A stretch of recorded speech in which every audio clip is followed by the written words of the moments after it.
In the first video of this channel, I would like to show you how to make Yorkshire pudding. First, you put 1.5 cups of flour in a bowl with around a teaspoon of salt. I accidentally put in a bit more, so I put in the same amount of sugar. After you add the salt, put in 3/4 cups of both milk and water separately. Now for the eggs. You are supposed to whisk the flour, water, and milk before you put in the eggs.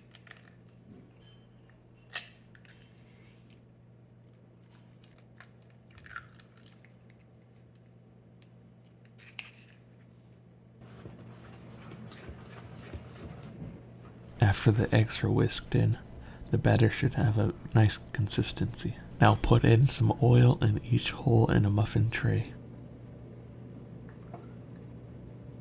I put a bit too much. I then put the batter in a measuring cup so it's easier to pour. Put the muffin tray with oil in the oven at 400 degrees Fahrenheit for 20 minutes to heat the oil.